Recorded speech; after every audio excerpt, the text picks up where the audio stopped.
이 문재인이 하고 이 주사파 더불어민주당이 늘 친일 청산을 하는데 한국보다 14년이나 더 많이 일본으로부터 지배를 받았던 나라가 있습니다. 대만.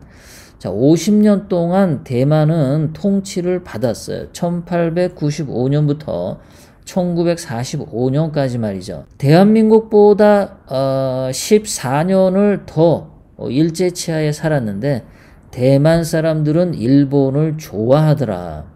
그래서 대만이 좋아하는 나라 중에 보면 대만 사람들 중에 절반인 41%가 일본을 좋아합니다.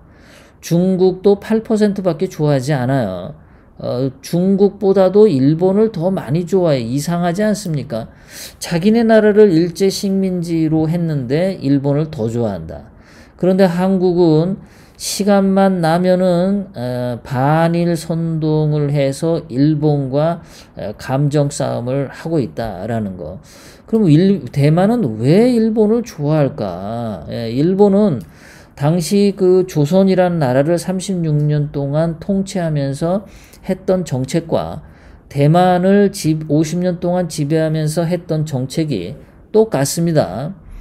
어느 나라를 더 잘해주고 덜 해주고가 없이 일본이 지배하는 그 지역은 일본이 전부 다 이렇게 손을 대고 정책을 실시해서 일본과 같은 그런 수준으로 만들려고 했던 거죠. 왜냐하면 자기네 나라 땅이 되었으니까 일본군이 지배를 하니까 천황이 지배하는 땅이니까 차별 없이 다 개발을 했던 거예요. 자, 그럼 대만은 왜 그랬냐? 대만도 조선에 했던 것처럼 그 토지 조사를 했어요. 토지 조사를 해서 토지 제도를 완비를 했습니다. 그랬는데 똑같은 토지 조사를 하고 토지 제도를 완비를 했는데 한국은 일제가 악랄한 수단으로 조선의 토지를 약탈했다라고 역사책에서 가르치고, 대만은 그때 일본이 했던 토지 개혁이 그거 생각해봐도 너무너무 합리적이고 대만인들의 생활을 향상시켰어. 이렇게 반응이 나오는 겁니다. 실질적으로 이 일제의 토지 조사 사업은 그 근대화를 실시하는 기본이 된 거죠. 대만인들이 일본을 좋아하는 이유는 뭐냐면 그 역사와 문화와 소양과 현실인데요. 일본이 중국보다 더 빨리 근대화했다. 이것 때문에 일본을 좋아한다는 거예요. 굉장히 합리적인 생각을 하는 거죠. 그리고 대만이 중국 본토보다 더 발전한 그 시설, 제도, 문화를 가질 수 있었던 것은 일본이 통치했기 때문이다.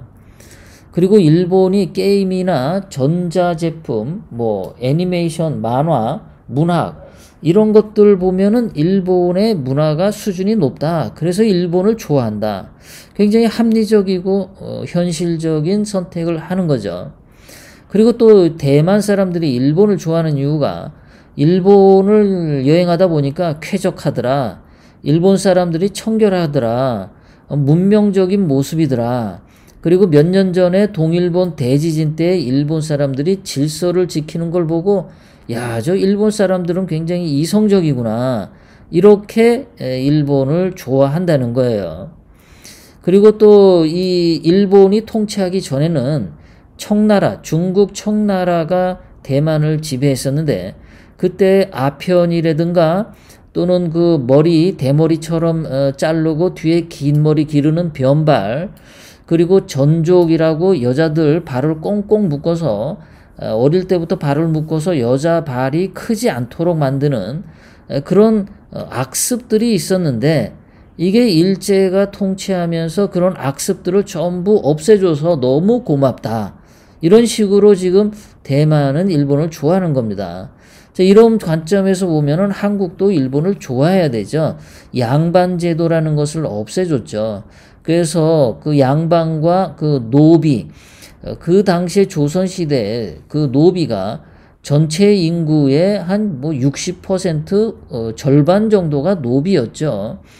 그 노비제도 있었던 것을 일본이 다 없앴잖아요. 사람 위에 사람 없고 사람 아래 사람 없다.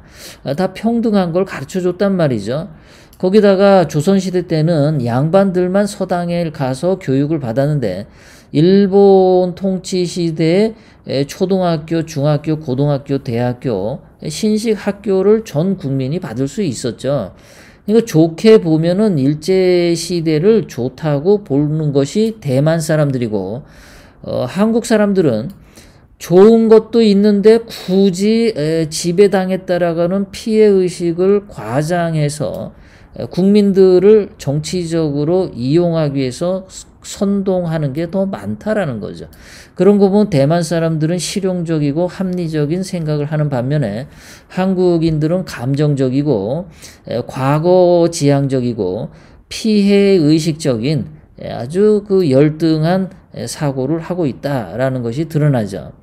자, 대만뿐만 아니라 베트남도 그렇죠. 베트남도 미국하고 전쟁을 많이 해서 베트남에서 보면은 그 북베트남에서도 군인이 뭐 40만 명에서 100만 명까지 전사 또는 실종되었고 민간인도 6만 5천 명이 사망했어요. 그 남베트남도 군인이 한 20만에서 30만 명이 사망을 했고요. 엄청난 피해를 입었죠. 미국도 거의 6만 명이 전사를 했고 30만 명이 부상을 입었어요. 한국이 5천 명이 전사를 했고 1만 명이 부상을 당했습니다. 그런 이 베트남이 그 자기네들 나라 와가지고 미국군하고 한국군이 베트남 가서 싸우고 베트남 사람들을 죽였잖아요. 그 문재인이가 베트남 가가지고 옛날에 우리가 니네 나라 와가지고 죽인 거 미안하다 이런 개소리 했는데 베트남에서는 과거 얘기하지 말어 이렇게 얘기를 했죠. 그런 거 보면 베트남도 과거의 역사는 역사지만 미래지향적인 합리적인 사고를 하는 거에 있어서는 베트남이 굉장히 뛰어나다라는 것을 알 수가 있죠. 자, 이렇게 대만이나 베트남도 미래를 향해서 합리적이고 현실적인 생각을 하는데 왜 대한민국 사람들은 못 그럴까? 참 그게 안타깝습니다.